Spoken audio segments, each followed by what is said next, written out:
Congressman Ron Paul says, I don't want to run your life. I don't want to run the economy. And I don't want to police the world. What kind of presidential candidate says that? Suddenly you are this hot candidate with kids. You're the most Googled. You're big on the internet. Do you know what that's about? Not completely. I love it. I always thought freedom ideas were young ideas. You know, in history, freedom is a young idea. Tyranny is an old idea. Young people tend to be more principled, and they like that, and they know I've been dedicated to the principles of the Constitution, and they welcome the idea of somebody that talks about leaving them alone, letting them run their own lives.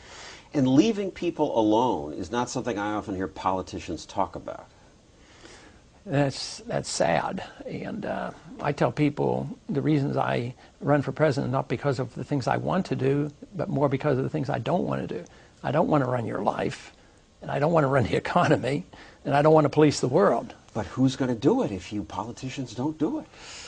That's what some people wondered. But you know, I think what's happened though is the failure of government is becoming more evident than ever before, especially in this country. You know, the failure of taking care of the victims of Katrina, the failure of the war, the bankruptcy of the Social Security system.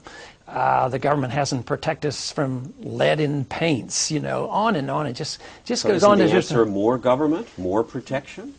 Some people are arguing that, and of course I take the position that government interferes too often. We become complacent and depend on the government to protect us, and they fail, and they don't provide the services that they claim. You know, we've had the government involved in our medical care system since the early 70s. We've had managed care, and all of a sudden nobody's happy with it. So now the choice is, did we have too much government, or do we need, you know, a single payer? Should we move toward a socialized system, or should we look to the marketplace to help us sort out the problems we have in medicine? My argument, of course, is always looking for the answers in the free market, in private choices, and individuals dealing with those problems, rather than depending on the state, which generally will support maybe the special interests. Like today, too many corporations benefit from our medical care system. You oppose government funding for health insurance for poor children. This makes you alone in politics, just about. That's right, and I think there'd be less poor children needing help if we had endorsed the ideas that I'm talking about. I was in medicine before government was involved, and you know, there were a lot of poor people, and there were a lot of church hospitals. I worked in a church hospital partially for experience and partially to work in an emergency room, and I was paid $3 an hour in the early 1960s, but there was no government insurance. But everybody got taken care of, you know, and then nobody was charged. But now today they come in and everybody's charged the maximum amount of money, or they're put on to the rolls. The government will pay it, put them on Medicaid, and jack the bill up. I mean, the attitudes are completely different. Before government got involved, people stepped forward and took care of poor people.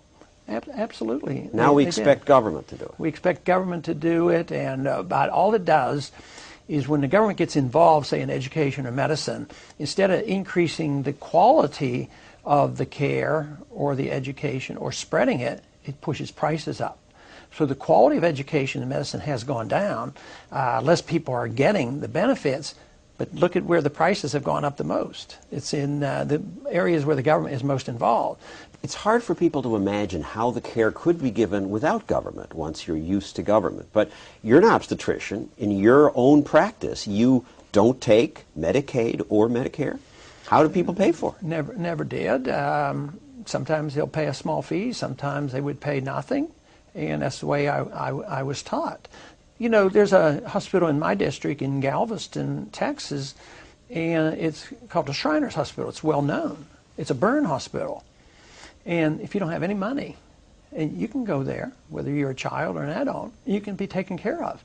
And if you can pay, you pay. If not, you'll still be taken care of. So you would have a lot more solutions like that. The society and the economy would be so much richer.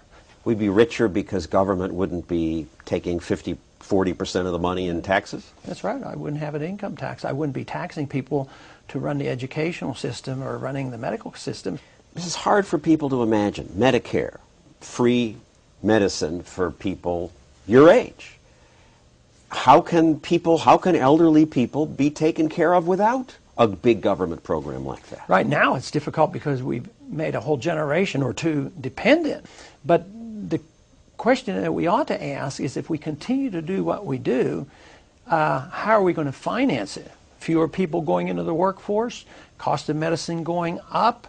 There's no funding for Medicare. It's under a greater threat than Social Security. The promises being made now are not going to be kept. Promises of free health care for elderly people. No, they can't. Of course, there's no such thing as free health care. And I think I have the only solution. People see me as a threat to Social Security and Medicare, but I think I'm the only one that has a real solution, because I've never voted to spend any money out of the Social Security Trust Fund, because I voted against all those appropriations.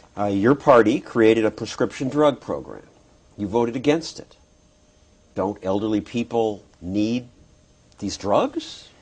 Yeah, and that's why I voted against it, because their government programs fail to work. And a lot of elderly were, and still are, furious over that program because it's so complex and difficult. But a lot of people like it. Yeah, hey, I'm getting my drugs paid for. They're free. You know who else likes it? The drug companies. They spent quite a few millions of dollars down there. They did the highest lobbying, so the profiteers were the ones who really pushed that program.